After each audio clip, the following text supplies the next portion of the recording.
oore ọlọ́kan ọ̀jọ̀kan tí Agbala Gabriel sọ pé òun ṣe fáwọn èèyàn ó ló ń ran àwọn èèyàn lọ́wọ́. ẹ̀yin èèyàn ẹ wo àbámi Awikonko àwọn náà jáde sọ̀rọ̀ wọ́n sọ̀rọ̀ nípa Oriyomi àti Agbala Gabriel. ẹ wo ẹ má jẹ́ kí n sọ̀rọ̀ jẹ́ kí n sáré gbin débẹ̀ kẹ́ gbọ́ nǹkan tí bàbá wa Awikonko kẹ́ wá gbọ́ bí wọ́n ṣe nànà yí ọ̀rọ̀ ó gbọ́ nǹkan tó ṣẹlẹ̀ nípa Oriyomi àti Agbala Gabriel. ẹ máa gbọ́ gbogbo ẹ̀ nínú fọ́nrán yìí. oore wá di ẹrù lórí ẹni ẹlẹ́ni.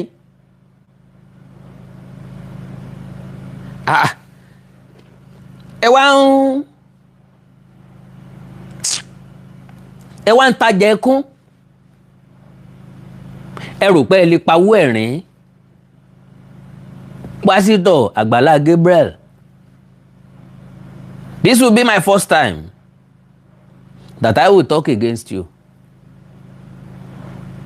Mo gbọ́ ọ̀pọ̀lọpọ̀ lábẹ́lẹ̀ but I don't believe them because mo mọ̀ pé ẹni tí bá ń ṣe dáadáa ayé ò rí wí, ẹni tí ò ṣe dáadáa ayé ò rí sọ. Mo sì mọ̀ wípé ọlọ́tẹ̀ kúnnú ayé, àwọn èèyàn burúkú kúnnú ayé. Awikonko, that is not true. Go and listen to Agbala Gabriel's side of the story. Ẹ má tí ì sọ̀rọ̀ nípa ẹ̀. No matter the side of his own story. Ẹ jẹ́ á kọ́kọ́ gbọ́ ti side eléyìí tí mo mú wá iná. Ẹ jẹ́ á wí, ẹ jẹ́ á sọ̀rọ̀. Bó bá wá jẹ́ pé ọmọbìnrin pákéjì nǹkan tó sọ ni, àwa mọ̀ dájọ́ ta fẹ́ ṣe fún padà. Bẹ́ẹ̀ máa jẹ́ kó lóbò òru ẹni adó ní kakọ́. Àìké mo ní fọ́ gbẹ̀gbẹ̀ kó gbétọ̀ fún ẹ̀mí. Gbọ́ ẹlẹ́jọ́ máa ṣàdídùn wí. God bless you. Now, ẹ má jẹ́ ń fẹnu sọlé tó kù gan mọ́. Ẹ já gbọ́rọ̀ lẹ́nu arábìnrin yìí. Instagram mo dey explain everything tí mo go through fún wọn ní pé àti 2021 lára mi ò ti yá, so just last year lọ́yẹ̀ ṣe detect ní pé spine problem ni wọ́n dẹ̀ ní pé mo máa ṣe surgery ní pé 13 million ní surgery, so I sent everything to him, gbogbo videos àti. Wọ́n ló máa ṣe surgery 13 million náà fi máa ṣe surgery fún. Ó dẹ̀ ti ń bátù pẹ̀lú ẹ̀ láti 2021 like 5 years ago ló ti ń bátù pẹ̀lú àìsàn ẹ̀yìn. Oríṣiríṣi àwọn èèyàn ló ń bátù pẹ̀lú something similar lóde òní ìsìn, ṣùgbọ́n kò sólùrànlọ́wọ́. Majority wọn ń dé mọ́ra, wọn ò fẹ́ sọ̀rọ̀ wọn síta káyọ́ mọ́ bàbá wọn gbé sọ́nà mi. Pictures everything tó mo lè rìn, mi ò lè jókòó, mi ò lè dúró, so I sent everything to him. Wọ́n dẹ̀ ní pé kí n wá join life fún un, and that first day tí mo join life fún wọn wọ́n raise owó fún mi, wọ́n ní pé kí n kọ́kọ́ lọ jẹun, wọ́n ní pé kí n wá òkè dáa, àwọn ò like bí mo ṣe ṣe ń look yẹn. So then lẹ́yìn ọjọ́ yẹn náà mo tún padà wá, wọ́n raise owó fún mi, bọ́ ṣe ń raise owó fún mi lọ sọ iye báyìí lówó ti di, iye báyìí lówó ti di. Wọ́n dẹ̀ ń send ìgbà kan tẹ̀ mo ní pé kọ́ máa send owó yẹn sí mi pé kọ́ tọ́jú ẹ̀, wọ́n ní rárá ní pé ṣe in case tí bá fẹ́ ra oògùn àbí tí bá fẹ́ jẹun nípa àwọn máa send ẹ̀ sí mi, wọ́n ṣáà send owó yẹn sí mi. So wọ́n ní owó yẹn pọ̀ mo ò lè rí lójú kan àfi kí n máa lọ káàkiri, wọ́n ṣàbí fẹ́ mi káàkiri pé kí n ṣáà máa lọ from one place to another. Wọ́n fún mi láwọn page àwọn èèyàn tí mo máa lọ gan ní pé kí n lọ bẹ̀ ní pé wọ́n máa assist. Wọ́n tún ní pé ọ̀rọ̀ Agbala Gabriel yìí náà wọ́n wá in support, wọ́n mọ̀ nípa ẹ̀, wọ́n ní pé kí n lọ. Ẹni tó kọ́kọ́ assist ẹ̀ tí wọ́n raise owó fún, ẹni yẹn release gbogbo owó tó raise, ó release ẹ̀ fún, ó ń fún bọ́n ṣe ń send ẹ̀ sí. Ọmọbìnrin ló ń sọ fún ọ wípé ká má send owó yẹn sóhun. Ẹni ẹ sọ pé no, ó lè ní ìdí ẹ̀, ọwọ́ olówó lówó jọ sí. Àti pé bàbá fàgbòfégún ṣe la ju okùn rẹ̀ sílẹ̀. Mi ò bá fẹ́ ṣèrànlọ́wọ́ fún yàn kó ṣèrànlọ́wọ́ fún yàn. Tí n bá fẹ́ raise owó fún yàn, I will never use my account number. Màá lo account number onítọ̀hún. Kò dẹ̀ wù mí kó nítọ̀hún máa jábọ̀ fún mi iye tó ń pa tàbí iye tán fóun. So máa fún mi, ó máa raise owó fún mi. Ìgbà tí mo fẹ́ lọ náà, àwọn náà lọ tún fún mi lówó mọ́tò tí mo wọ̀ lọ síbẹ̀. Ṣùgbọ́n tí mo dẹ̀ débẹ̀ gbogbo mo yé débẹ̀ tí wọ́n kọ́kọ́ dá mi lóhùn tí mo padà wálé mo sọ fún wọn. Ìgbà tí mo tún padà lọ again tán ní pé kí n máa bọ̀, mo tún ṣàlàyé again fún wọn, mo dẹ̀ débẹ̀. Wọ́n dẹ̀ ṣe fídíò fún mi nígbà tí mo débẹ̀, wọ́n post fídíò yẹn. Within 24 hours tó ṣe first video yẹn, mo ti rí 2 million. so wọ́n assign ẹnìkan fún mi nípa ẹnìyẹn ni kí n máa fún ní report bówó yẹn ṣe ń wọlé and I was being truthful to them torí pé mo fẹ́ nǹkan tó máa jẹ́ wípé wọ́n máa bínú ní pé owó ń wọlé mi ò ṣètọ́ pẹ̀lú àwọn mo ò fẹ́ so mo jẹ́wọ́ fún wọn bówó yẹn ṣe ń wọlé iye báyìí ló ti wọlé iye báyìí ló ti wọlé so wọ́n máa rán bọ̀bọ́ yẹn wá bá mi ní pé èdè ló ti wọlé máa fún ní fóònù mi máa ní pé kó ìwò fúnra rẹ̀ kóun náà confam adẹ́rì ó máa ní ní pé first time yẹn wọ́pọ̀ ó dé ó ní wọ́n sọ pé bọ́ọ̀sì tó máa fi lọ ń gbé àwọn èèyàn láti ìta wá sí church ní pé wọ́n ní pé kí n ra bọ́ọ̀sì méjèèjì then lẹ́yìn yẹn wọ́n tún ní pé. now mo nígbàgbọ́ pé gbọ́ nǹkan tó sọ mẹ́ẹ̀ lẹ́yìn ìgbà tí wọ́n rí aláìsówó fóun wọ́n máa ń fi lọ ń kó àwọn èrò wá sí church láti ìta kó wọn rìpò sí méjèèjì ẹni táìsàn ẹ̀yìn ń ṣe tó fẹ́ sí surgery tó wá fún assistant táwa torí pé wọ́n dáwó fún táwa ní kó máa rìpò sí mọ́tò ó ṣe jọra wọn mọ́tò tán fi lọ kérò àwọn èrò tán fẹ́ lọ kó ṣe papọ̀ mọ́ ẹni tí àìsàn ẹ̀yìn ń ṣe tẹ́ tọrọ owó fún pé káwọn èèyàn help. oúnjẹ táwọn èèyàn máa ń jẹ ní every Sunday ní pé kí n sponsor oúnjẹ yẹn èmi sọ pé bí i expenses tó ní kọjá 100,000 naira ni wọ́n wá ní ara ní pé 850,000 tí ni mo máa san. 850,000 naira lẹ́yìn tó bá rí pósí mọ́tò méjì oúnjẹ táwọn ọmọ ìjọ máa ń jẹ every Sunday ṣé dandan náà fi ń wá oúnjẹ fọmọ ìjọ ni ṣé dandan lèèyàn fi kérò jọ ní chọ́ọ̀chì ni ṣé tìpátì kúkú làwọn èèyàn fi wá chọ́ọ̀chì ni tó bá já pa àwọn tó fẹ́ wá jẹ oúnjẹ lọ́jọ́ Sunday nìkan ló ń wá church ó túmọ̀ sí pé wọn ò wá jọbọ ọ̀run wá wọn ò sì wá sẹ̀ ìyanu wá ebi tí ń pa wọn mọ́ bá wá wọn fẹ́ wá jẹun ní chọ́ọ̀chì ni ó sì wá di ẹrù ẹni tó ní ìṣòro tó jẹ́ pé ìṣòro tiẹ̀ ló gbé wá láàyè ọ̀tọ̀.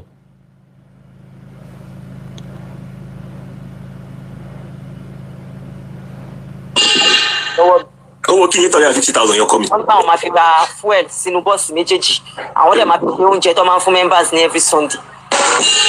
ẹ̀bà àti pọ̀nmọ́ lọ́mọ. bí dandan ni káwọn mẹ́mbà jẹun ni. máa gbọ́ ẹ tí gbọ́n kankan ẹni sùn ẹ̀ṣẹ̀ máa gbọ́ wẹ̀ lọ. bàbá yẹn tí wàá padà wá bá mi again ní pé kí n wá lọ dúpẹ́ lọ́wọ́ wọn ní pé kí n dẹ̀ envelope bí i 50,000. after 850,000 naira ẹni tí wọ́n yàn ti madam ó ní kó wá lọ dúpẹ́ lọ́wọ́ Agbala Gabriel kọ́dẹ̀ envelope 50,000 naira between me and you sir between me and you ma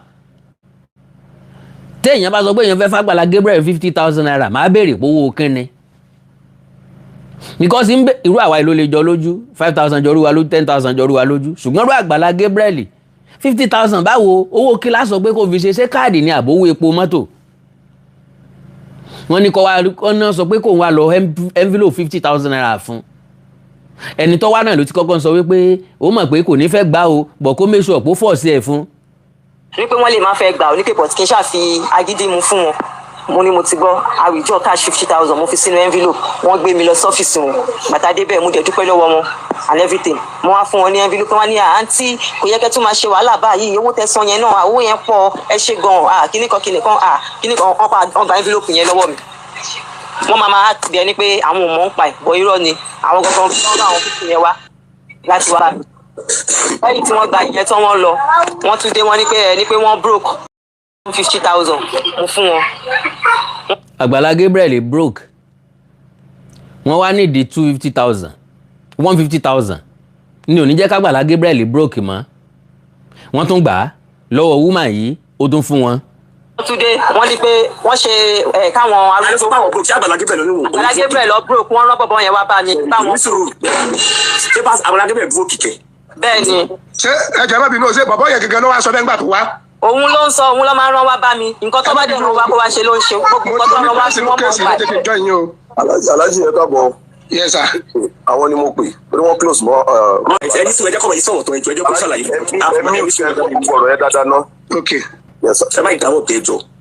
so wọ́n tún ní pé káwọn àwọn arúgbó kó wá ṣe prayer fún mi ní pé kó fi irun funfun wọn kó fi ṣàdúrà fún mi mo fáwọn yẹn ní 16,000 àwọn yẹn tiẹ̀ ṣiṣẹ́ ń gbọ́ ní pé òkè yẹn ṣì nọ́mà mo fún wọn ní 16,000 àwọn 16 ni wọ́n pé wọ́n mú 1,000 láàrin ara wọn lẹ́yìn yẹn wọ́n tún dé wọ́n tún sọ pé ní pé àwọn fẹ́ lọ nípa Agbala Gabriel fẹ́ lọ bìkan wọ́n nídìí fuel sínú mọ́tò wọn 70,000 mo fún wọn.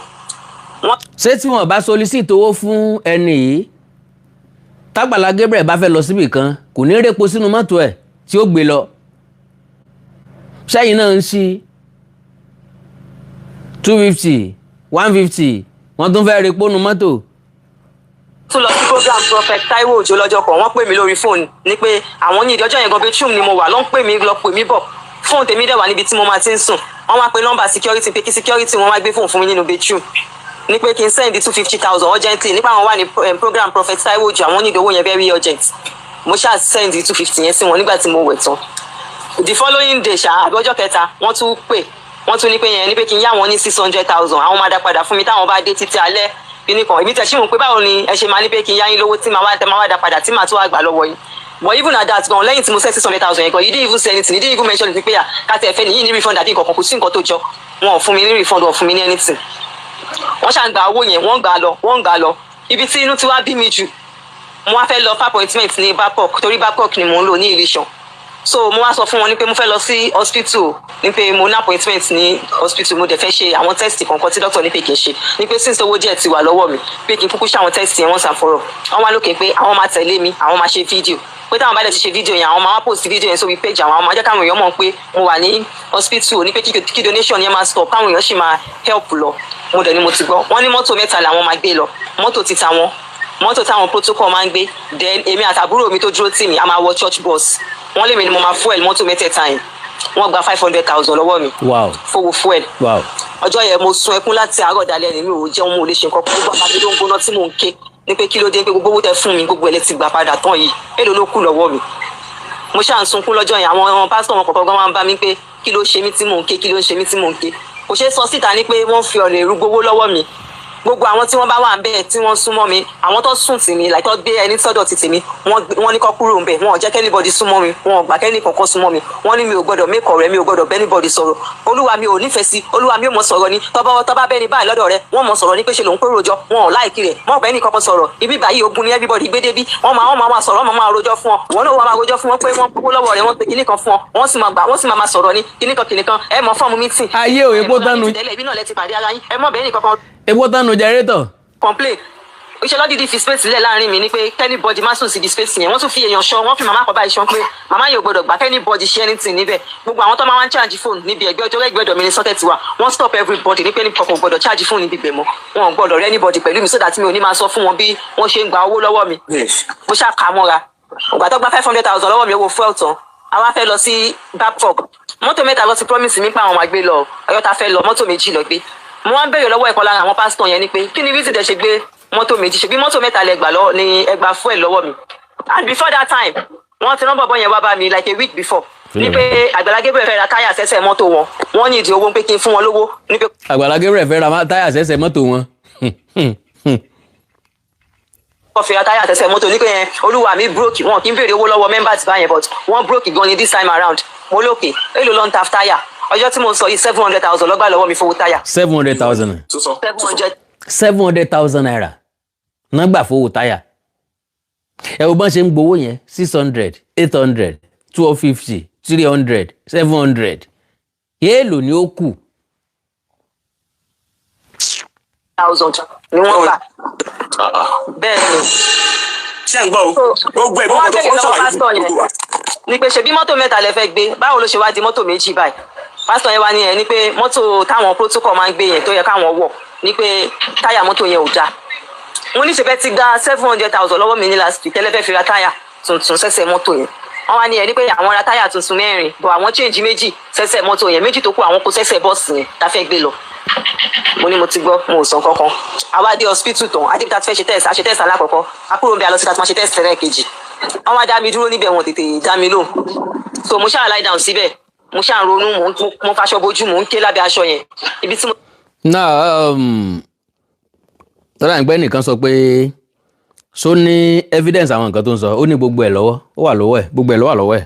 tí ń sunkún ibẹ̀ lọ́tún ti rán ẹni yẹn wá bá mi ní pé kó sọ fún mi ní pé èmi ni mo máa sponsor oúnjẹ tí àwọn tó tẹ̀lé mi máa jẹ ni mo ní ó tètè ya gbàwẹ̀ o mo ní ṣebí pásítọ̀ ní gbogbo yẹn tẹ̀màwẹ́ gbàwẹ̀ máa ti mọ yín lára mo ní tètè ya gbàwẹ̀ torí wọ́n náírà èmi ò ní o lọ́ba ní ẹkùn mi pé mi ò lè sọ báyẹn ṣùgbọ́n àwọn èmi làwọn gbé àwọn dìde ní pé normal táwọn bá wọ vẹ́ẹ̀sì foundation Agbala Gabriel yìí kúrò nínú ìjọba anything tẹ́ bá mi sọ sìn ẹ máa bọ̀ lórí live mi kẹ́ wá defend church yìí. Anything tẹ́ bá fẹ́ bá mi sọ nísìnyí mi ò ṣe back mi ò ṣe behind the camera mọ́ mi ò ṣe call mọ́. Anything tẹ́ bá fẹ́ bá mi sọ come to my live stream and defend your church, come and defend your pastor. Ma pass the message pa mi, continue. Ewa yìí náà ló wá bá mi ò ní pé tí àwọn bá wọ Pelu foundation Agbala Gabriel yẹn àwọn bá fẹ́ wọ tẹ́lẹ̀ yàn jáde ó ní iye táwọn máa gbà lọ́wọ́ ẹ̀. Can you imagine? Ọ̀pọ̀lọpọ̀ nǹkan náà máa ṣe ń church tẹ́ máa fọkàn sí pé wọ́n ń ṣe é fọ́lọ́run ni àṣẹ lóòótọ́ ni pájá ò torí olówó ẹ̀ sọdẹ bí wọ́n bá wọ first foundation Agbala Gabriel tẹ̀lé Agbala Gabriel jáde ó níye tí wọ́n ń san fún wọn kò ṣàjèjì àti àwọn tó ń ṣe mírèkù tó ń gbowó mírèkù kan tó lọ àwọn tó ń pákéjì mírèkù tó ń sanwó mírèkù fáwọn tó wá ṣe mírèkù lọ́dọ̀ wọn àti bẹ́ẹ̀ bẹ́ẹ̀ lọ. Spirituality nínú ẹ̀sìn dà ta ló gba ìpè ta ló gbọ́ ìpè ta ló pe rẹ̀ ń àwọn tó pera wọn sí ìránṣẹ́ Ọlọ́run wá dànù wọn kò sọ̀fẹ́ lórúkọ ìránṣẹ́ Ọlọ́run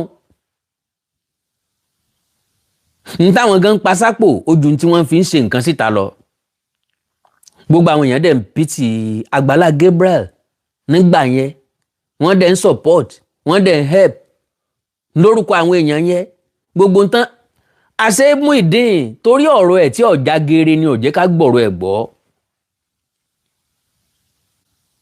àṣọ ní nítorí kó tó fọmọ pé òun ò gbé bẹ̀ mọ́ ọkàn mú ìdín sọ fún un wípé iye tí wọ́n gbà nítorí òun kọ́ náà ná nítorí òun ń tó dìjà wọn nìyẹn o ó fọkàn sí pé nǹkan fóun ju tí wọ́n ń táwọn èèyàn dá fóun ó ju tí Agbala Gabriel fóun lọ àjẹ́ kó wí aláìmoore látàgé ẹ̀ ìmí wà náà tó tọ́sọ̀kùlù Muyideen bí aláìmoore ẹ̀dá kan ni ọ́. nínú church premises káwọn tó bọ́ta rárá àwọn máa ti gba owó yẹn lọ́wọ́ ẹni yẹn ní pé so owó oúnjẹ tán ní pé kí n san yẹn ní pé kò kì í ṣe pé bí àwọn fẹ́ gbá mi ní pé èmi right mi ni láti fún àwọn ní owó oúnjẹ mo wá ní òkè mo ti gbọ́ èèlò ni ẹ fẹ́ fi jẹun èèlò lẹ́ fi jẹun kò sáà lè kọjá bí i 20,000 èlé ní rárá o ní pé 100,000 làwọn máa gbà lọ́wọ́ mi fún oúnjẹ bọ́yì takúlé mi lórí ní bá pọ́ọ̀kì lọ́jọ́ yẹn nìyẹn tó sáfúlé mi lórí ní pé 100k làwọn máa gbà mo ò ní choice ṣe mo ní láti fún wọn ní owó yẹn mo sunkún wọn tẹ̀ ojú mi ìgbà táwa ṣe tẹ̀sí yẹn tó fẹ́ gbé mi padà sínú mọ́tò Agbala Gabriel wá pè wọ́n wá ní àǹtí ẹ̀gbọ́n wọn lẹ́yìn ilẹ̀ tún fún wọn ní owó oúnjẹ kò yẹ kẹ́ tún máa ṣe gbogbo ìnáwó yẹn ti ṣe kíní pẹ́ ti try gan ẹ̀ ti náwó gan kíní kan nínú owó tó ì tí pé ìrọ́dẹ̀ ni àwọn ọlọ́run wọn wá o mo wá ní dádì ebi ń pa wọn ni ẹjẹ́ ọjẹ́ response tí mo fún wọn nìyẹn mo ní ebi ń pa wọn ni ẹjẹ́ ọjẹ́ mo ní àwọn gan ṣì máa dáwọ́ oúnjẹ tèmi gan máa jẹ lọ́sàn-án ìfún mi torí èmi gan tí lówó ti máa fi jẹ. Gbogbo ọkùnrin tèmi tẹ̀ ní pé bí àwọn tiẹ̀ wà nínú premises yẹn gan ni wọ́n wá ní pé wọ́n sọ mí sí pé wọ́n ti jáde ìyẹn Agbala Gabriel pé wọ́n ti jáde mọ́ alókè. Bẹ́ẹ̀ ni gbàtà jẹ́ ṣe tán adúródé wọn gbàtà àárín wọn àwa wá kúrò ní Ìbàdàn tiwa làwa fi wá lọ sí àkúrò ní Ìlíṣàn la fi ń lọ sí Ìbàdàn ní titi wa so bàtà jẹ́ délé wọn ò bá mi sọ ẹni tí wọn ò tẹ̀ mẹ́nu bà wọn ṣe kọ́kọ́ èmi náà dẹ́ ń wòran àwọn test tí mo ṣe yẹn wọ́n ní 2 weeks ló máa take kó tó jáde so wíìkì tí mo lọ yẹn wíìkì yẹn náà làwọn test yẹn wá jáde bọ́yẹ mẹ́sẹ̀gì mi ni pé àwọn result yẹn ti ready mo wá sọ fún wọn ní pé result ti ready o ní pé next week Tuesday mo máa padà sí hospital máa lọ rí doctor so that wọ́n máa lè fix date fún surgery then máa lè mọ bí mo tún ṣe máa hustle láti wá balance owó yẹn kankan báyẹn wọn láwọn ti gbọ́ so mo wá sọ pé ẹ má wulẹ̀ rán èrò tẹ̀lé mi this time around torí pé mo ò ní 500,000 owó epo àti 100,000 tí màá tún kó lẹ̀ fún oúnjẹ ní pé ẹ kàn mú èèyàn méjì or mẹ́ta tó lè gbé mi láti inú mọ́tò gbé mi dé inú ibi tí màá ti rí doctor ó tán wọ́n dẹ̀ lókè àwọn ti gbọ́ mo wá okay wọ́n wá ní pé màá sanwó epo mo ní mo ti gbọ́ èlò lówó fuel lọ́lọ́lọ́dé ni wọ́n bá ní 200,000 lówó fuel mo bá ní láti bíbá yìí sí Ìlíṣàn 200,000 owó yìí ti pọ̀ ju ẹni pípọ̀ yẹ̀dẹ̀ ṣàánú mi pé mi lágbára owó tẹ̀ ń pé owó tí mò ń wá yìí kò tí ì pé ní pé tó fẹ́ gba 200,000 mo ṣàníkọ́ gbé mi lọ sọ́fíìsì Agbala Gabriel pé kí n lọ bá fún ara mi pé kí n bẹ̀ wọ́n ṣàgbé mi mo dé ọ́fíìsì wọn mo bá ní àmúyídádì mo wá rí yín ní sà wọ́n ní pé mo ní mo fẹ́ lọ sọ́fíìsì lọ́jọ́ Tuesday wọ́n dẹ̀ ní pé kí n tún sọ 200,000 owó epo mo ní owó pọ̀ lọ́wọ́ mi mo ní owó mi gan kò tí ì pé owó surgery tí mo fẹ́ ṣe mo ní ẹjọ́ sami ní fún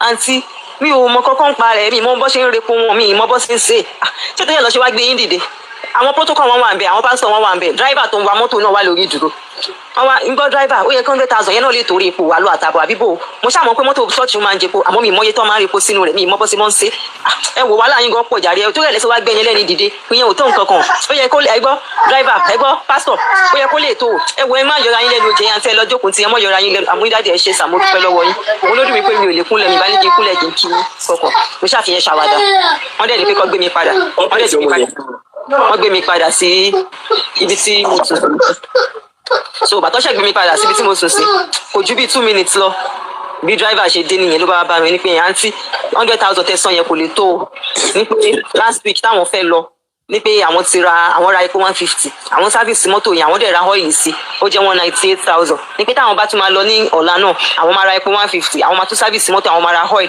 sáfìsì àti ọ́ìlì yẹn 48,000 ní pẹ̀lú epo 150 ó jẹ́ 198 ní pé so 100,000 yẹn kò lè tó mo kàn ní kò sí wàhálà mo ti gbọ́ àkáǹtì ta ni kí n send owó sí wọ́n wá ní pé kí n send ẹ̀ sí àkáǹtì Àgbàlá ìkànnì kí n má send ẹ̀ sílẹ̀ kí n send ẹ̀ sí àkáǹtì PA ìkànnì wọ́n ṣáà ń takò ara wọn ìgbà tó ṣàyà wọ́n ṣáà ní kí n send ẹ̀ sí àkáǹtì PA mo send ẹ̀ sí àkáǹtì PA yẹn wọ́n dẹ̀ lọ nígbà tí wọ́n lọ tán kò ju bíi 20 minutes bó tún ṣe rán ay bàbá mi again nìyẹn ní pé bó ṣe dé ó jókòó ní pé òun fẹ́ rí mi mo ní mò ń gbọ́ kò wá sọ̀rọ̀ mọ́ mo dẹ̀ ń tẹ fóònù lọ ìkan lára àwọn pásítọ̀ yẹn wá dé ló bá ní ṣé o ti jíṣẹ́ tó ń rán ẹ fún kejì ìyẹn lòun ò tí ì jíṣẹ́ o ní pé òun mọ bóun ṣe fẹ́ gbọ́rọ̀ yẹn kalẹ̀ ní máa yẹn wá ní ó máa dé kalẹ̀ náà ni kò sí bó ṣe fẹ́ ṣe ẹwà ìwà sọ fún máa yẹn pé ṣe bá gbàlagbà lẹ́yìn ó yẹ kẹ́yìn lè bá mi wá bẹ́ẹ̀ ṣe máa bá mi gbé kalẹ̀ fún máa yẹn bá ní pé ṣé òun lọ ránṣẹ́ ni ṣebí ìwọ lọ ránṣẹ́ máa yẹn bá kúrò ó lọ ẹwà yẹn ṣàn tẹ fóònù lọ èmi náà tẹ fóònù kò sọ̀rọ̀ máa yẹn tún padà wálé lẹ́ẹ̀kejì ní pé ṣó ti sọ fún èyí lòun ò tí ì sọ fún mi sẹ́ pé òun mọ bóun ṣe fẹ́ ṣàdé kalẹ̀ ọ̀rọ̀ yẹn mo ṣáà wó wọn rò máa yẹn tún lọ máa yẹn tún wá lẹ́lẹ́kẹta tí máa yẹn wá dúró ẹwà yẹn wá ní pé yẹn nǹkan tó ṣẹlẹ̀ ní wípé Àgbàlá ló ní pé káwọn wá bá mi ní pé ó sọ pé àwọn broke mo lé mi gan tí mo lie down síbi ìgbọ́n mo broke mo ní sẹ́rí mi kí n jẹun látàárọ̀ ẹkún ni mò ń wà mú bí omi gàrí torí pọ́rọ̀ yín ó ti sú mi case number 1 mo ní mi ìmọ̀ kan tí mo fẹ́ ṣe sọ̀rọ̀ yìí mọ́ tí wọ́n bá mi ní pé nìkan broke mo lẹ́ni tó bá broke kó ya broke for life mo ní 1 naira mi ò ní ló bá ní yẹn kémi má ṣe bẹ́ẹ̀ ní pé àwọn náà mọ̀ pé mo ti try ní pé torí ẹ̀ làwọn ò ṣe mọ báwọn ṣe fẹ́ gbọ́rọ̀ yẹn kalẹ̀ látẹ̀kọ́ táwọn ti jókòó tì mí kíní kan mo ní èmi ò ní owó ẹ̀kan owó èsì tẹnu yín ni 1 naira mi ò ní ọmọ Ìjẹ̀bú dẹ̀ ní ìwà yẹn mo wá fi Ìjẹ̀bú sọ fún ní pé kọ́bọ̀ kò ní jábọ́ lápò mi tí máa fi kúrò ní ṣọ́ọ̀ṣì yìí ó wá ní ẹ bó tiẹ̀ jẹ́ 50,000 mo ní lẹ́nu yín ó ti di bó tiẹ̀ jẹ́ 50,000 kò kí ṣe pé kejì sẹ́ǹdì 250 mọ́ sẹ́ǹdì 100,000 mọ́ ó ti di bó tiẹ̀ jẹ́ ẹ tí wá dẹni tó ń bẹ́ẹ̀ mi bẹ́ẹ̀ kí n jọ bó tiẹ̀ jẹ́ 50,000 mo lẹ búrókì lóòótọ́ mo ní ìbọn kí tí wọ́n yín létí mi ò ní owó tí mo fẹ́ fún yín ẹ kàn ń waste time ara yín ni 1 naira mi ò ní jábọ́ nínú àpò mi mọ́ láti fún yín mọ́ mo nítorí pé olè ní gbogbo yín scam ní yín ẹ kàn ń gbá mi ní láti jọjọ́ kí ló dé tó fẹ́ pa mí ni tí mo ìbẹ̀rẹ̀ sí ní sunkún nìyẹn ó ṣàn bẹ́ẹ̀ mi kí n jọ kíní kan èyí pásítọ̀ yẹn kíní yẹn dẹ̀ ti mọ́ pásítọ̀ yẹn lára tó bá ti ń sọ̀rọ̀ ní pé kí n fún olówó tí bá ti ní pé mi ò ní báyìí a máa ní kejì mọ́ sọ báwọn ibì kan lógún máa ibì kan ní ogún mọ́ ń ṣẹ́ sí máa fi dí pé ṣe lòun rúbọ fọ́lọ́run fi wọ́n lẹ̀ ẹni bá tún gbà ọ pẹ̀lú condition tó wà yìí yóò kó nǹkan tó ń ṣe ẹ̀ yóò ṣe bó tún fẹ́ máa fún mi ní àwọn lines yẹn lálẹ́ ọjọ́ yẹn nìyẹn mo ní ẹ má tiẹ̀ sọ̀rọ̀ mọ́ mo ní sọ pé lines ilẹ̀ máa fún mi láti bẹ̀rẹ̀ pẹ̀pẹ̀ tó ti máa ń gbowó lọ́wọ́ mi mo lóun náà lẹ́tọ́ ti mú kalẹ̀ lé ni mo ní mi ò lè fall fún mo ní 1 naira mi ò ní lẹ́sìn tó máa sọ kò kí n ṣe nísìnyí ló yẹ kí n back out mo ní pé ṣódìgbà tí owó yẹn bá wá kù 200,000 nínú àkáǹtì mi kí n tó ní pé mi ò ṣe mọ́ ni mo ní lọ́wọ́lọ́wọ́ báyìí èmi ti opt out o èmi ò ṣe mọ́ mo ní ẹ lè rí mi gbá mọ́ mo ní scam ní gbogbo yẹn ẹ lè rí mi gbá mọ́ mo ò lówó mọ́ next thing ṣé wàá yẹ máa sọ ó ń sọ fún màá nìyẹn ni o ní pé ẹ ṣọmọ pé Àgbàlá ní right láti yọ fídíò èèyàn kúrò lórí page ẹ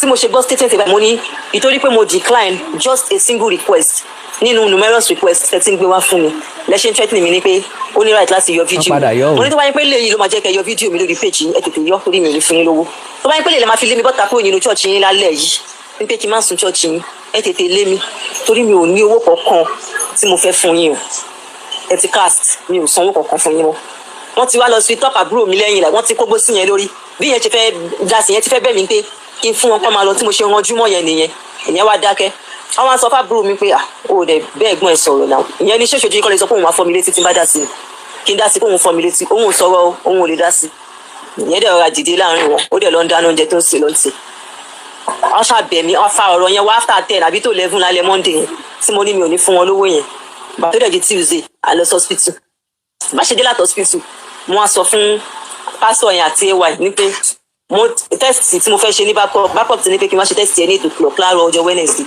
mi ò dẹ̀ ní extra 2 200,000 tí màá tún fún yín fún owó epo lọ́la mo ní sọ ẹjọ́ mo ti reach out sí ọ̀rẹ́ ẹ̀gbọ́n mi kan tó ń gbé nìbàdàn ẹni yẹn ń bọ̀ wá gbé mi nísìn ọ̀dọ̀ wọn ni mo máa lọ sùn àárọ̀ ọ̀la wọn máa gbé wa lọ sọ́sibítù tó bá lè ti ṣetán ní bá pọ̀ fún wa dá wa padà sí ibi báyìí alẹ́ ọjọ́ yẹn mo ṣàkúrò ní ṣọ́ọ̀ṣì wọn lálẹ́ yẹn mo lọ sùn sóòtẹ̀ àárọ̀ ọjọ́ kejì agbéra a lọ sí hospital nígbà tó máa di ní ọwọ́ ọ̀sán mi ì tẹ̀ mọ́ fáwọn èèyàn tó ń bá ní ṣọ́ péjì wọn pọ̀ èké lọ́kọ́kọ́ pè mí ní pé kí lórúkọ péjì wọn mo sọ péjì wọn fún wọn èké ní káwọn má parọ́ fún mi wọ́n ti lọ yọ fídíò mi o mo ní àyọ fídíò mi tẹ̀ bí èké ṣe head call pẹ̀lú mi ènìyàn mẹ́ta ọ̀tọ̀ọ̀tọ̀ ló pè mí lẹ́sẹ̀kẹsẹ̀ ẹlókejì lọ́wọ́ péjì Àgbàlá wọ́n ti yọ fídíò ẹ̀ kúrò ń bẹ̀ wọ́n ti post ẹlòmí wọ́n ti yọ fídíò wọ́n ti ẹnìkan tún message mi WhatsApp ní pé wọ́n ti yọ fídíò mi wọ́n ti post ẹlòmí o mo ní wọ́n fà bro mi pé àwọn yìí má fẹ́ máa jẹ òótọ́ lẹ́sẹ̀kẹsẹ̀ bá ṣe wọ péjì wọn nìyẹn èmi wọ TikTok àbúrò mi wọ Facebook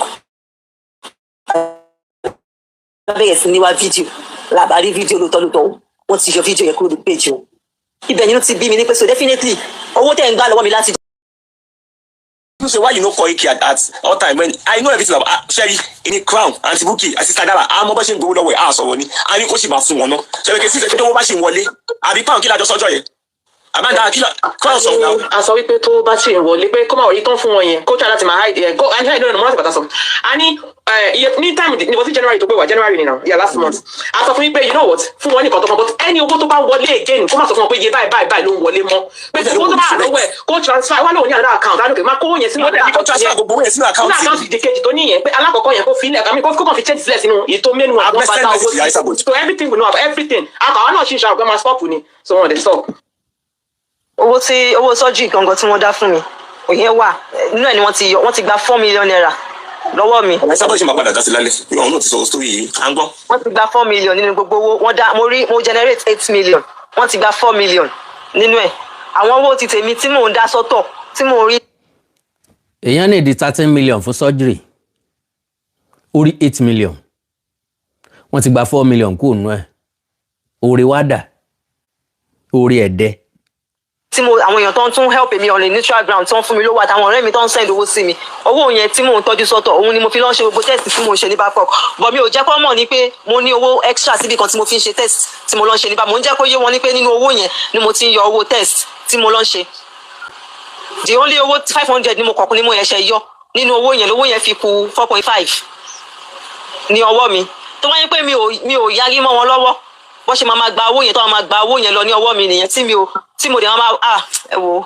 àti ifá ṣe ti sọ̀rọ̀ nílẹ̀ ẹ pẹ̀lẹ́. kò lè dìde kò lè dáhùn iṣẹ́ ojú kan náà wà. gẹ́ẹ̀ yẹn sọ fún Agbala Gabriel ń ṣe. ọ máa dún bá fọ ọ máa dún owó tó máa dá padà. ẹ nínú máa fi dówó yẹn padà. Ẹ má sunkún. mo fẹ́ bẹ̀rẹ̀ question kan lọ́wọ́ ẹ̀ ṣé owó kan gba àkáǹtì Àgbàlá kọjá láì kó transfer owó sí tó dẹ̀ ní receipt lọ́wọ́. bẹ́ẹ̀ni àwọn ẹwà yẹn náà ṣó ní receipt gbogbo owó yẹn lọ́wọ́ pátápátá. God bless you. máa bá àkáǹtì ẹ̀ sínú àkáǹtì ẹ̀ ló ti ń send owó sí wọn àkáǹtì ọ̀dà owó sí ẹ̀ lọ́ọ́ ló fi ń transfer owó sí wọn. wàláì ó máa dá owó. ẹ má bínú ẹ káàárọ̀ ìgbọ̀dá ti pa ẹ káàárọ̀ káàárọ̀. pásítọ̀ ẹ̀yin sọ wetin wọ́n bí pásítọ̀ Leke hold on. ẹ fi reference o.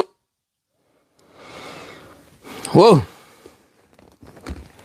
àwítúnwé asánkan ogun ò sí ń bẹ̀ mọ́ ẹni tá a ní kọ́ mọ dáàbò bo ni ló ń fìyà jẹ ni ẹni tó fi rẹ̀ hàn gẹ́gẹ́ bí olóore òun náà lárẹ́ ni jẹ́ òun ṣe mí ọ̀ ń gbà mí àṣẹ dúpẹ́ lọ́wọ́ ẹni tí ń ṣe ni títún gbà ni aròpórìl ni ń pé wọ́n ń ṣoore wọn ò lóṣòtì àṣẹ kìí ṣe pé wọ́n ń ṣoore wọ́n lóṣòtì nìkan àṣẹ wọ́n tún ń rẹ́ àwọn tí wọ́n ṣe lóore jẹ mo nígbàgbọ́ pé bàbá sọ ilé yìí ọ̀rọ̀ owú jíjẹ ò sí ń bẹ̀ tọ́ra àjọ tán mi ì ṣe pásítọ̀ nǹkan kò sì dà wá pọ̀ àgbé nùlú kan náà àgbé street kan náà àgbé ládùúgbò kan náà àní kọ́sọ́mà kan náà àṣe nǹkan kan náà ó wà very very disappointing èmi mọ̀ wípé àwọn àṣírí ìkọ̀kọ̀ kan máa tú jáde lórí Àgbàlá Gabriel kọ́kàn jẹ́ pé n ò mọ̀ pé yóò yá báyìí ni purọ́kì níyì ẹ̀tẹ́ ni wọ́n ń kẹ́yìn rẹ̀ o lóòótọ́ ni lẹ́nìkan ọ̀láyé sáàlá ní kò sí tí dùn títí tí ò ní tán. ọ̀rọ̀ Muyideen ọkọ̀ọ̀kọ̀ jẹ́ káwọn èèyàn ọ̀pọ̀lọpọ̀ èèyàn mọ irú èèyàn t'Agbala Gabriel jẹ́ díẹ̀, ṣùgbọ́n fẹ́ tó rúbò wá lójú kò jẹ́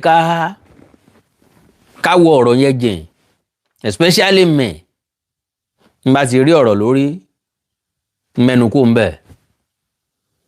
ẹ mà sọ pé tó bá ti rí ọ̀rọ̀ lórí ọ mẹ́nu kò ń bẹ̀ ó sì mẹ́nu kò ń bi tọ̀yọ́ ó ní reason. ó yàtọ̀ síra wọn, òkú ọ̀pápọ̀ mọ́yàwó. àwọn táwọn ò ló nínú orí àti rí wọn báyìí ẹ̀wọ̀ gbọ́n àlùmọ̀kọ́rọ́ yín má ṣe ń gbowó lọ́wọ́ lédè yẹn wọ́n fẹ́ repo sí mọ́tò ó ṣe kẹ́ni ẹlẹ́ni. Agbala Gabriel bróòkì 150,000 naira ni ó wà tán bróòkì ẹ̀ ní oníjó bróòkì mọ́. ó bá yàn lọ́kàn jẹ́ o, ìbá má ti jóun irọ́ lè sáré fógún ọdún. jẹ̀lẹ́ńkẹ́ lóòótọ́ ọba lọ́nà dádì mi bóyá mọ́mì mi sì ni àbí bírọ́dà mi tẹ́ ẹ ní kò rí bẹ́ẹ̀ o, Agbala Gabriel sọ báyìí o, ẹ ń bá ní líǹkì ibi t'Agbala Gabriel ti sọ̀rọ̀ ẹ sẹ́ǹdì ẹ̀ sí mi. ẹja gbọ́ àwíjàre ọ̀gá pásítọ̀.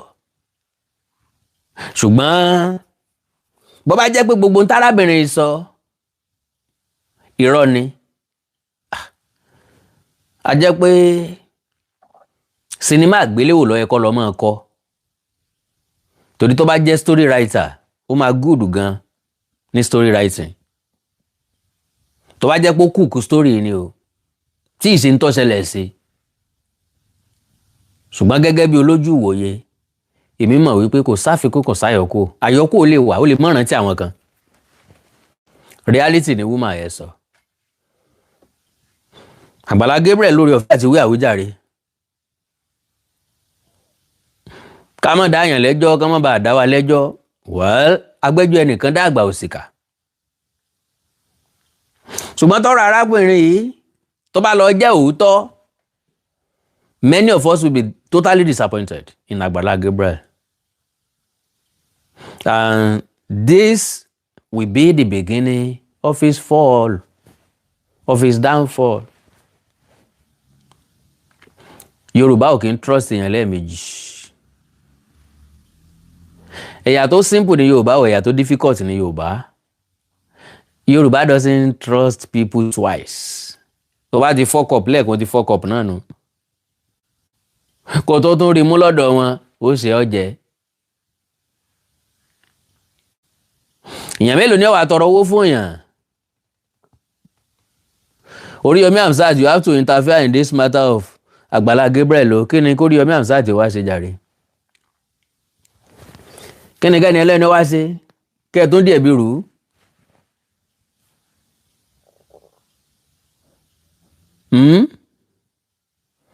àtúndì ẹ̀bìrù náà ni àwọn èèyàn complain gbà náà Oriyomi orogún òwò ni torí pé Agbala Gabriel ti ń popular, torí pé àwọn èèyàn ti ń dá sọ́rọ̀ Agbala Gabriel, torí pé àwọn èèyàn ti ń fún Agbala Gabriel lówó kó papọ̀ mọ́ra wọn ṣébi ń porí Oriyomi ni. Ọlọ́run dá láre láàyè tiẹ̀, Ọlọ́run dá kálukú wa láre láàyè tiwa, kò ní bára mu ni kò lè bára mu, kò lè, it can never be equal. ọmọ nǹkan owó àti tẹsẹ̀ wa is a very good example, kò bára wọn mọ́. Ọlọ́run lè fún alówó bákan náà, a lè lókìkí bákan náà, a lè lóko bákan náà, a lè ní ọlá bákan náà, a lè ní ọlà bákan náà, a lè níwà bákan náà, wọn ò lè fẹ́ràn wa bákan náà, gbogbo nǹkan ò lè equal.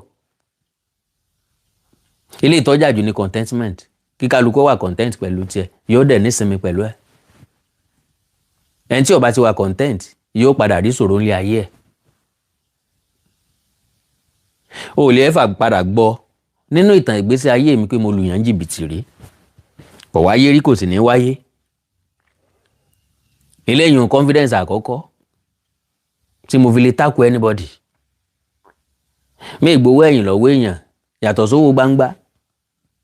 n bá nídìí ẹ̀pù lọ́la wọ́n wá ta àwọn tí ó ṣe ó ṣe àwọn tí ò ní ṣe ò ní ṣe. so Ọlọ́run nínú àánú ẹ̀ Bíbélì náà sọ wípé ọ̀pọ̀lọpọ̀ kókò ló wà láàrin àgùntàn ṣùgbọ́n àwọn náà gbé àwọ̀ àgùntàn wọ̀ wọ́n wá láwọ̀ àgùntàn ṣùgbọ́n kókò ni wọ́n ajẹranjẹgun wọ́n bá sì fi bọ́ ságbo àgùntàn wọ́n ó sì jẹ yóò sùn wọn. so oríṣiríṣi ọ̀nà ní 419 ń gbà ṣiṣẹ́ oríṣiríṣi ọ̀nà náà ti ń scam èèyàn. àwọn ọ̀nà kan tán fi ń scam àwọn èèyàn ó ti jẹ́ old fashioned so wọ́n wá bẹ̀rẹ̀ sí ní repackage ẹ̀ because àwọn èèyàn kan wà tó jẹ́ pé ọ̀nà àlùmọ̀kọ́rọ́ yín náà fẹ́ fi gbà kọ́rọ̀ jọ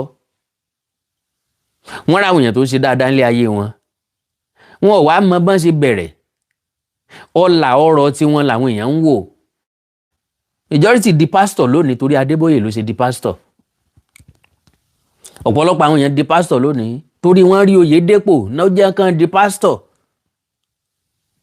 kí wọ́n sì rí lára wọ́n rí bí wọ́n ṣe máa ń pe ọ́tà kọ́ táwọn èèyàn máa dá 1 billion naira 500 million naira 100 million naira ṣeré làwọn náà ṣe lọ seminary náà ṣe doríkọ̀nà theology school náà ṣe ń lọ Bible college náà ṣe ń tẹ̀lé pásítọ̀ kan gbé báàgì bá gbé bíbélì káàkiri káwọn náà lè kọ́ṣẹ́ pásítọ̀ kí wọ́n lè lọ dáṣẹ́lẹ̀ kí wọ́n lè máa fàwọn èèyàn búta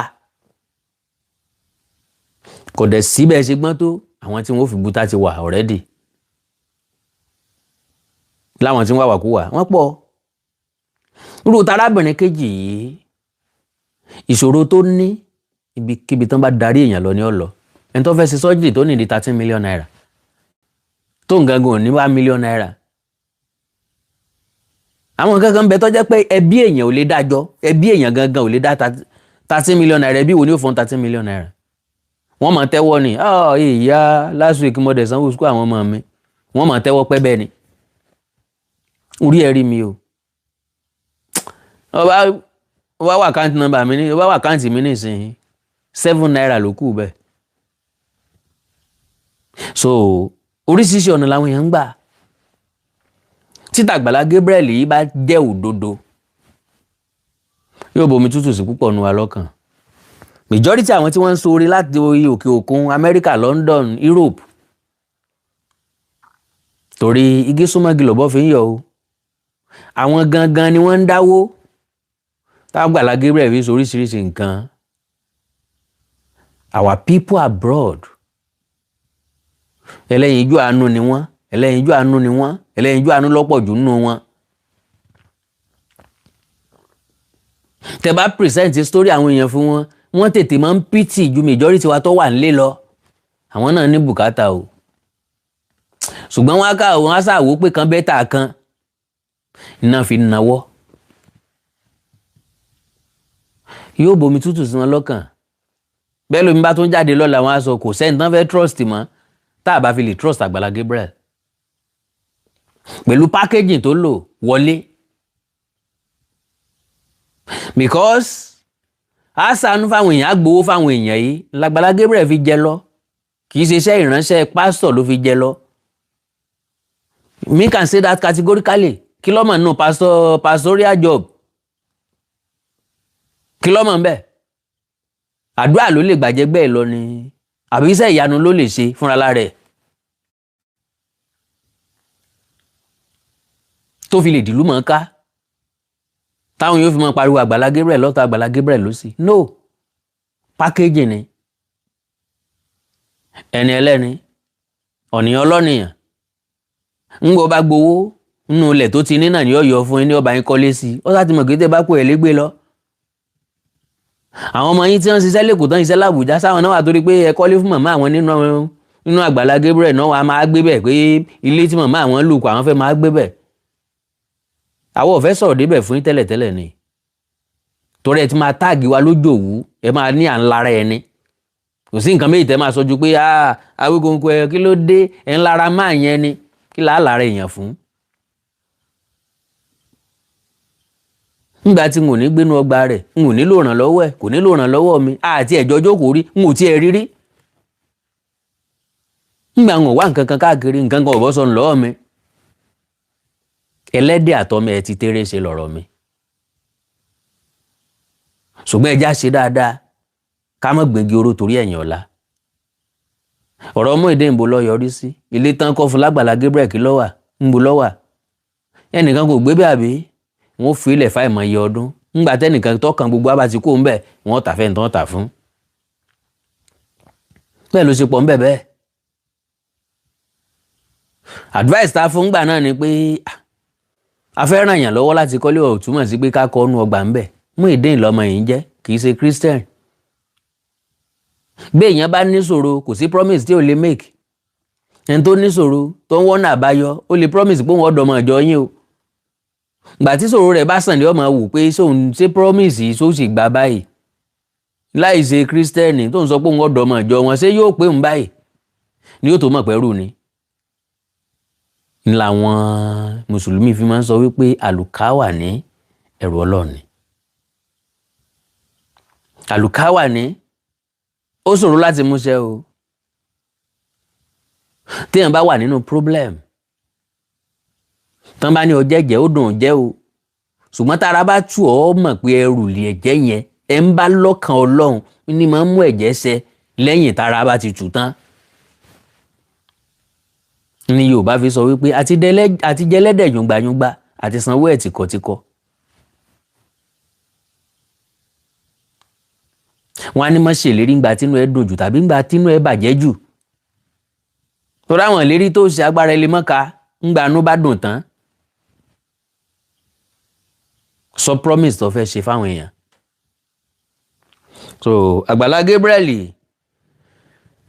àwa lè mọ̀ sí ìdá ọlẹ́jọ́ o àwọn èèyàn kan sọ pé wọn náà sọ̀rọ̀ wọn ní ò rí bẹ́ẹ̀ o ṣùgbọ́n eléyìí tóbìnrin yìí sọ kéèyàn ó tó convince mi pé kò rí bẹ́ẹ̀. Are you sure of what you are saying?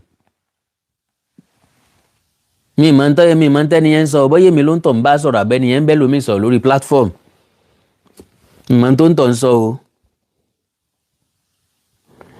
On Àti Àdùnní's live coverage they said he didn't have any school or hospital and they didn't have any work. May God protect us from trouble. Amen. Babanla 419 is it. Agbala scam.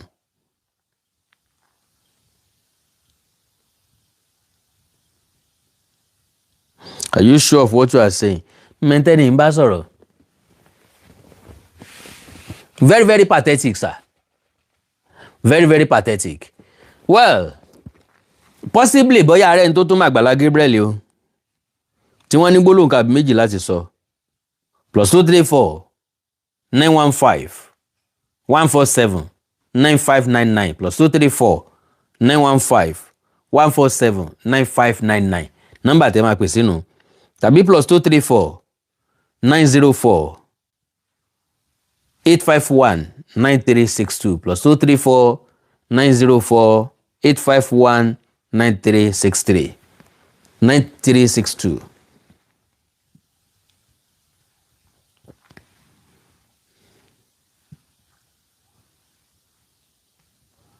Hello, sir. Awikonko. Yes, sir. Ọpọlọ yìí ò ní jóbá ọ. Àmì o. Ṣé rí àwa Nàìjà a máa ń tètè judge nǹkan. Ìgbà Muyideen ló yẹ ká ti gẹ̀ẹ́tì Àgbàlá scam. Ìbẹ̀lẹ̀ mi ti mọ̀. Muyideen ló mọ nǹkan tójú òun rí. Tó ilé òun ò gbé bẹ̀ mọ́. Bẹ́ẹ̀ ni sà. Tó lóun ò dúró ń bẹ̀ mọ́. Exactly. But àwọn èèyàn ò jẹ́ kó sọ̀rọ̀.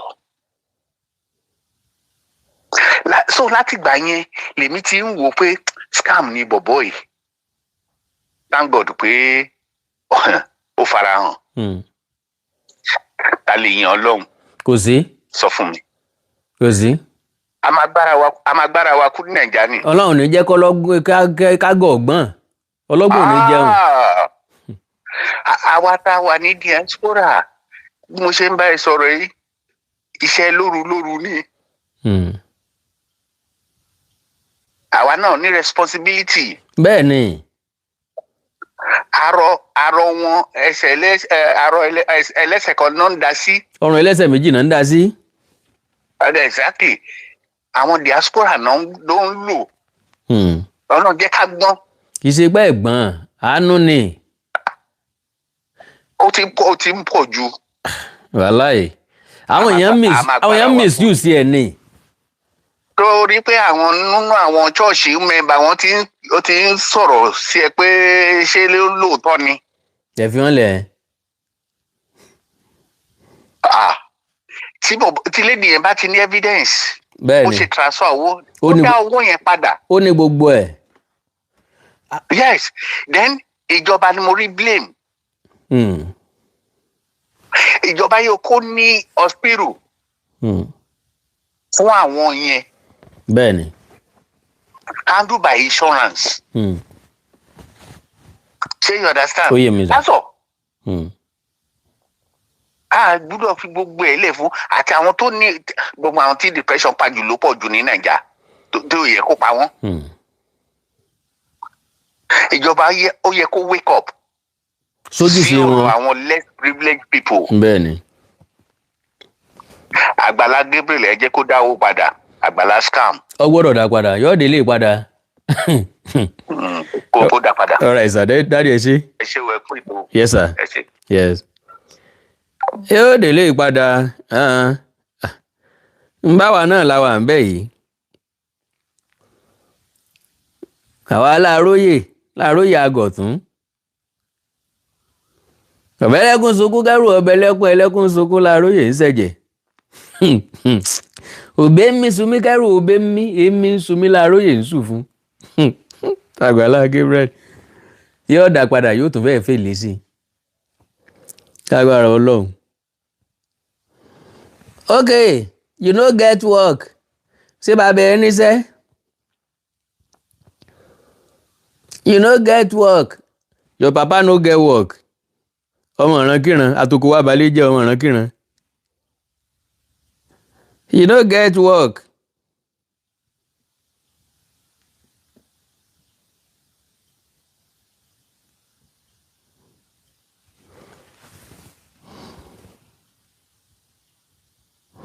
Agbala confirmed all what the lady said. He collected the money. Wọ́n ní Agbala confirm ẹ̀ pé àwọn gbowó lọ́wọ́ ẹ̀. Ó lè sọ pé òun ọmọ ń pa ẹ̀ pé àwọn ọmọ sẹ́hùn ni wọ́n kàn ń dárúkọ òun ni. Lady yìí dẹ̀ sọ pé òun gangan fúnra lára ẹ̀ ń pè òun. Well, Ọlọ́run nínú àánú ẹ̀ yóò ṣàánú gbogbo wa o. Kò jù bá náà lọ o.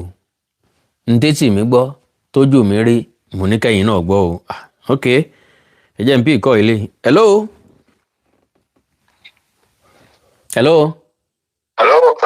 Mr. Awikonko. Yes sir. Ẹ kú ètò. Yes sir. Oníṣẹ́ ìṣòwò àlórí program ni. Bẹ́ẹ̀ni. Ok, ọ̀rọ̀ máa Agbala Gabriel yẹn ni mo fẹ́ dá sí. All right sir. Ṣé rí obìnrin tó wà ní Ireland yẹn ní Dublin? Kọ́ńtàkọ́ńtà ìyá yẹn kàn pọ̀ ní Esabod náà pé. Gbàrà tí Agbala scam yìí ti bẹ̀rẹ̀ scamming business ẹ̀ ní woman yẹn ti ń sọ pé ọ̀gbẹ́ni lọ́wọ́ aṣẹ́ ṣe scam ni ẹ́. Pẹ̀lú gbogbo yẹn àwọn èèyàn rò pé bóyá woman yẹn ń parọ́ ni. Àwọn èèyàn rò pé woman yẹn lára àbí woman yẹn ò fẹ́ràn ẹ̀. Kò sẹ́ńtì lára ẹnìkan kan. Ó lọ sí UK ní last year níbi tó ti piss èmi off èmi tí mo wà yẹn mọ́ mo dídì block page yẹn ni mi fẹ́ máa rí dáadáa yẹn mọ́. Ó lọ sí UK last year pẹ̀lú ìyàwó ẹ̀. Eléyìí kò ṣe kó gbé àwọn èèyàn wá kó wá tọrọ owó o. Ó wà ní UK pẹ̀lú ìyàwó ẹ̀ lọ jẹ̀gbádùn ó tún wá ń gbé account number sí lórí show. What kind of Jerry, a lot of this thing ìjọba Nàìjíríà gbogbo nǹkan náà ti tòṣèlú bọ̀. Wọ́n check àwọn chọ́ọ̀chì. For me, this is open scam tó yẹ kó gbé fún. Because it is just obtained by tricks. Wàá ló fẹ́ treat àwọn èèyàn tó ń ṣàìsàn ìwọ gan-an ló ń treat. Máàmù yẹn ò lè gbàdúrà fún 5 minutes. Wàláì, àdúrà kí ló mọ̀ gbà kò mà àdúrà gbà náà. Kò lè gbàdúrà gbàdúrà for 5 minutes mo ti wò ó dáadáa kò lè kóòtì báyìí mélòó ló lè kóòtì kan. kọ́dẹ lé gbà wẹ̀. kò lè gbà wẹ̀ ẹ wojú àbọ̀ṣe ń dọ́wọ́ tọ́lọ́tọ́ kò àdúrà mélòó ló lè gbà.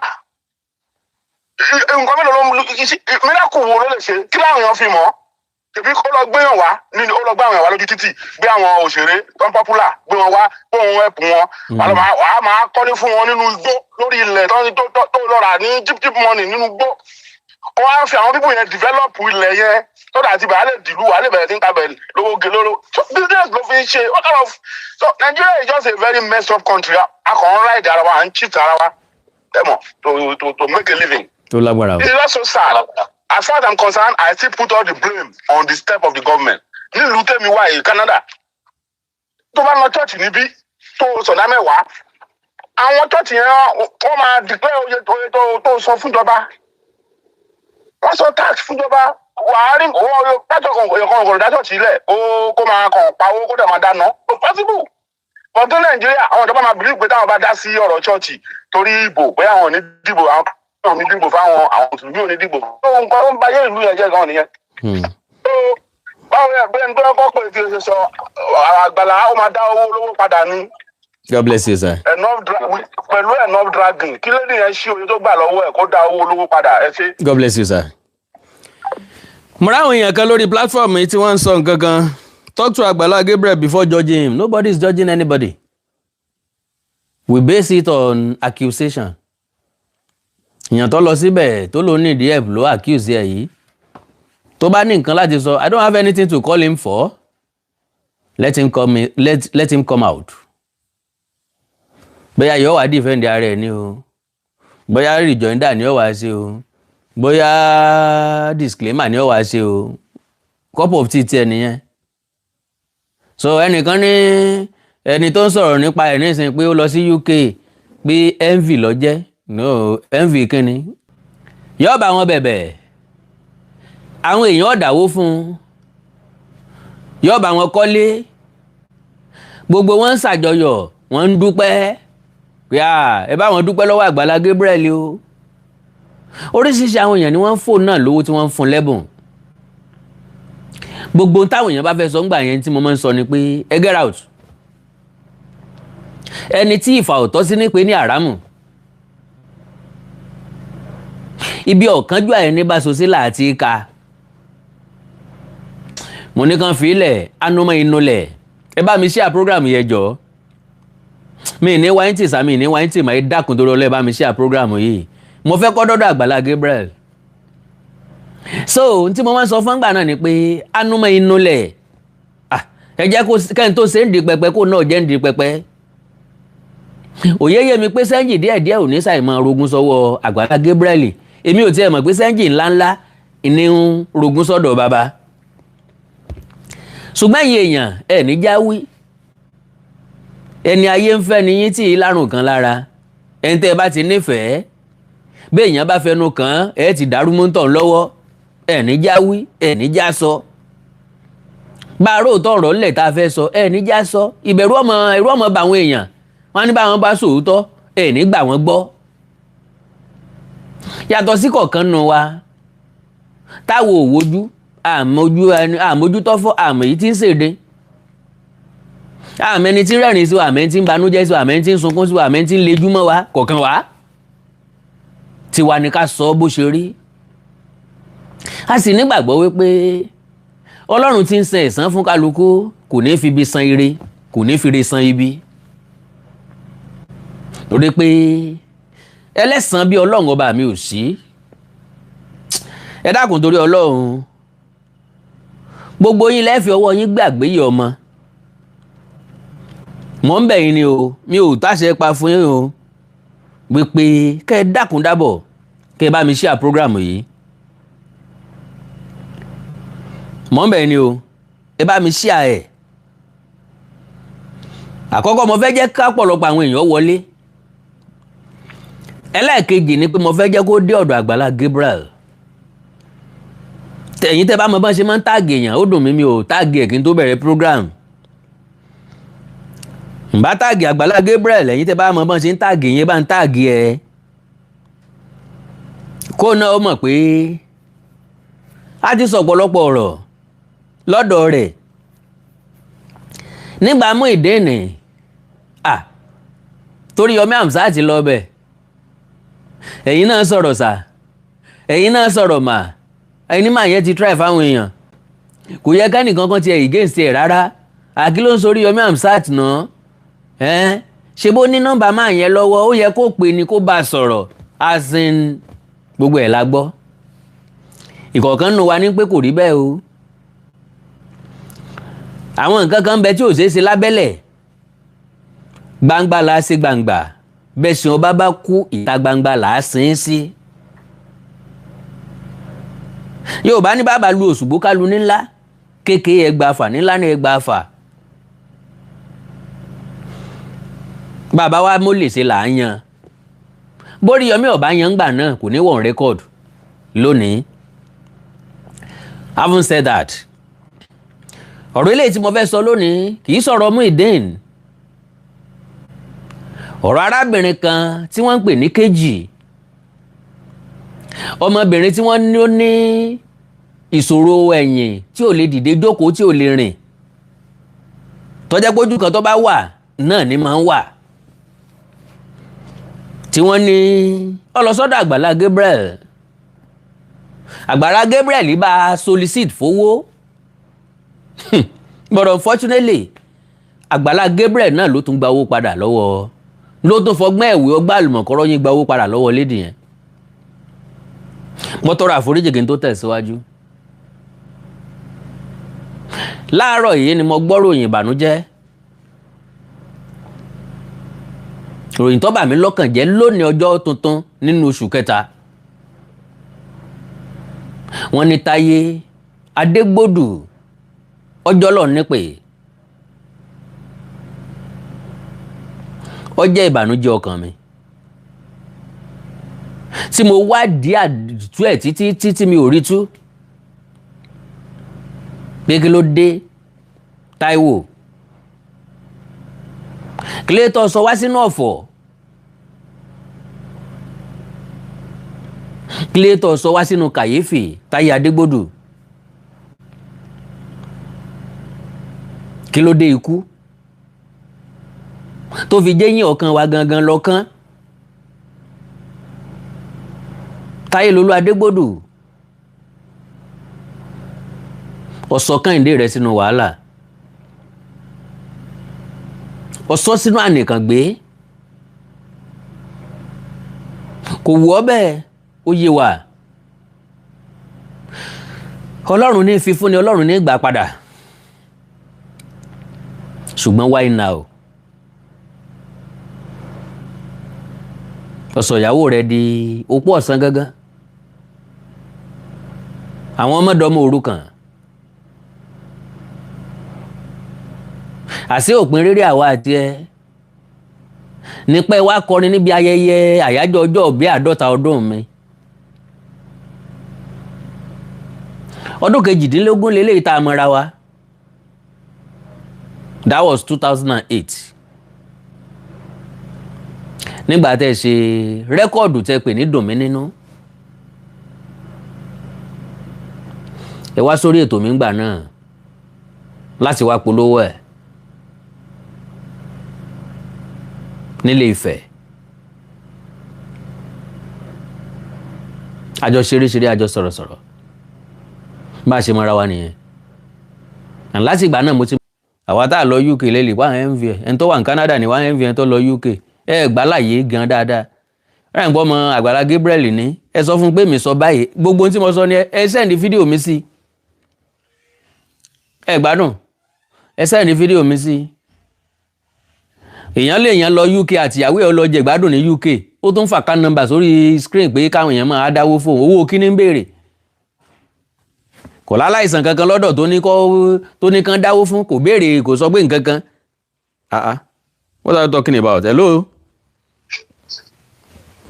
Hello sir, hello. Yes sir. Sórí program wa yẹn. Bẹ́ẹ̀ ni sir. Okay sir. Ṣẹ́rí ìgbà tí ìgbàwọ̀ ti bẹ̀rẹ̀ mo sì ràn pé mo ní gbogbo àwọn ilẹ̀ tó yẹ kó máa fi dá oko tẹ́ fi ń bàjẹ́ tẹ́ máa máa fi lọ máa dá church sílẹ̀ tẹ́ máa fi kọ́ owó.